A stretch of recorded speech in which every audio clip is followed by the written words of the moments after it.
देखो जूबिया, अदालतें अक्सर शक का फायदा उठाकर मुजरिमों को छोड़ दिया करती हैं। चुनांचे सूबिया के मामले में मैं तुम्हें कुछ भी नहीं कह सकता क्योंकि सबूत ही नहीं है, वरना तुम सलाखों के पीछे पड़ी होती है।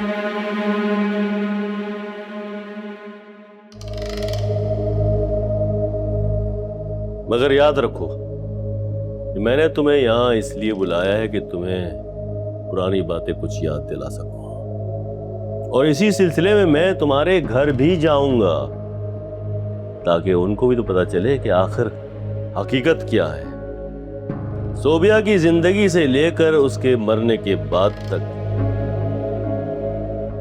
तुम्हारे घर वालों पे मेरे बहुत सारे एहसानात हैं। जी जी सर, मैं जानती हूँ, बिल्कुल जानती हूँ। आपने हमारे लिए बहुत कुछ किया है और हम आपके एहसानमंद हैं। तुम जानती हो सोबिया?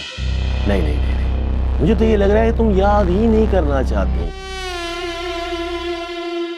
तो एहसान फरामोशी की राह पर चल पड़ी। नहीं नहीं सर, ऐसे मत बोले। आपको मुझसे कोई शिकायत है या मुझसे कोई गलती हो गई है? मगर मुझे ऐसा लग रहा है कि तुम सब कुछ जानने के बाद भी अनजान बनने की कोशिश कर रही हो। चलो, मैं तुम्हारा हाफजा ताजा कर देता हूं। याद करो वो दिन जब मैं तुम्हारे घर पहली दफा आया था। तुम्हारे घर खाने के लिए एक भी लुकमा नहीं था। फाके चल रहे थे तुम्हारे घर में। तुम्हारे बूढ़े माँ बाप के पास दवाइयों के लिए एक पैसा नहीं था। एक पैसा नहीं था।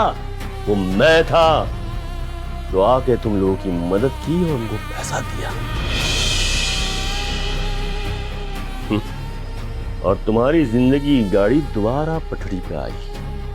जी जी सर, मुझे सब याद है। मैं वो सब कैसे भूल सकती? नहीं, मुझे तो बिल्कुल यकीन नहीं आ रहा। सबसे बड़ा तुम्हारा वो नालायक भाई जो जेल में सड़ रहा था। अदालत आज खुद फैसला लेकर उसे तो फांसी पे लटका रही थी। वो तो मैं था जो उसे छुड़ा के लेके बाहर आया। और वो आज सारे इलाके में अकड़ता फिर रहा है, लोगों को धमकियां दे रहा है। अरे मुझे एक एक रिपोर्ट है उसकी कि वो क्या कर रहा है और किस तरह कर रहा है। तुम्हें अंदाजा भी है कि मेरा कितना पैसा लग गया तुम्हारे भाई पर? नहीं अंदाजा? जी सर, मुझे सब याद है। आपका खर्च किया हुआ एक एक रुपया मुझे याद है और मैं ये कभी नहीं भूल सकती। पता नहीं क्यों आपको ऐसा लग रहा है कि मैं एहसान फरामोश हो गई हूँ, लेकिन ऐसा बिल्कुल भी नहीं है। आपने तो मेरे भाई की जिंदगी बचाई थी।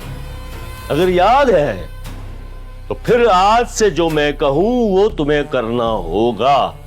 मैं जो कहूं, किसी की मदद लेने की जरूरत नहीं है तुम्हें, और ना ही मेरे खिलाफ किसी किस्म की मुखबरी करने की कोशिश करना, समझी तुम? सर, मेरा यकीन माने, मैंने किसी से कुछ भी नहीं कहा। मैं आपके खिलाफ सोच भी नहीं सकती हूँ। ये हुई ना बात। ऐसा ही होना चाहिए।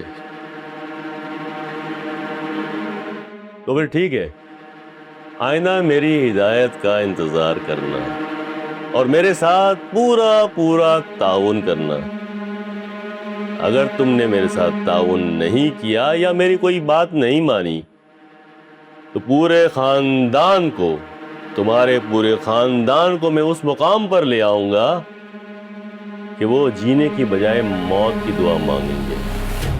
जिस तरह मेरा हाथ देने वाला है ना, उस तरह मैं छीनने की पूरी पूरी ताकत रखता हूँ। जी सर, जैसा आप कहेंगे।